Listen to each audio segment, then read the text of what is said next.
ത്തിന് ശേഷം യൂസുഫ് അൽ ഖർദാവി അതേ ഈജിപ്തിന്റെ മണ്ണിലേക്ക് തിരിച്ചു വന്ന് തഹരീർ സ്ക്വയറിൽ ലോക ജനതയെ അഭിവാദ്യം ചെയ്തിട്ടുണ്ടെങ്കിൽ, ഈജിപ്തിലെ ഏകാധിപതികളെ അവിടെ നിന്ന് തൂത്തെറിഞ്ഞിട്ടുണ്ടെങ്കിൽ, ലോകത്തിന്റെ നാനാഭാഗത്തും അഹങ്കാരികളും ധിക്കാരികളുമായ ഏകാധിപതികളെ തൂത്തെറിഞ്ഞിട്ടുണ്ടെങ്കിൽ, മലപ്പുറത്ത് അഹങ്കാരികളെ ധിക്കാരികളെ തൂത്തെറിയുന്ന കാലം അതിവിദൂരമില്ല എന്നുകൂടി ഇത്തരം കള്ളപ്രചരണം നടത്തുന്നവർ മനസ്സിലാക്കിക്കൊള്ളണം. അതുകൊണ്ട് ഈ ലോക മനുഷ്യാവകാശ ദിനത്തിൽ നമുക്ക് പ്രതിജ്ഞ എടുക്കേണ്ടതുണ്ട്. ഇത്തരം മനുഷ്യാവകാശ ലംഘനങ്ങൾക്കെതിരെ പ്രതികരിക്കാൻ ഒറ്റക്കെട്ടായി ഈ രാജ്യത്തിലെ മുഴുവൻ ജനാധിപത്യ മതേതരത്വ വിശ്വാസികളും മനുഷ്യ സ്നേഹികളും മുന്നോട്ട് വരേണ്ടതുണ്ട്.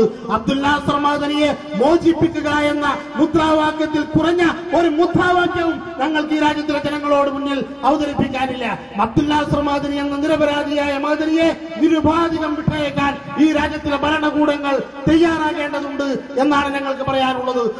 നിയമത്തിന്റെ വഴിക്കല്ല പോകേണ്ടത്, നിയമം പോകേണ്ടത് നീതിയുടെ വഴിയെയാണ്. ലീഗെ നിയമം പോകേണ്ടത് നീതിയുടെ വഴിയെ പോകാത്ത അനീതിയുടെ വഴിയെ നിയമം സഞ്ചരിച്ചാൽ ആ നിയമത്തെ പിടിച്ചു കെട്ടാൻ കെൽപ്പുള്ള പൗരന്മാർ, മതേതരത്വ ജനാധിപത്യ വിശ്വാസികൾ പൗരന്മാർ ഈ രാജ്യത്തുണ്ട് എന്നുള്ളത് നിങ്ങൾ മനസ്സിലാക്കിക്കൊള്ളണം. അതുകൊണ്ട്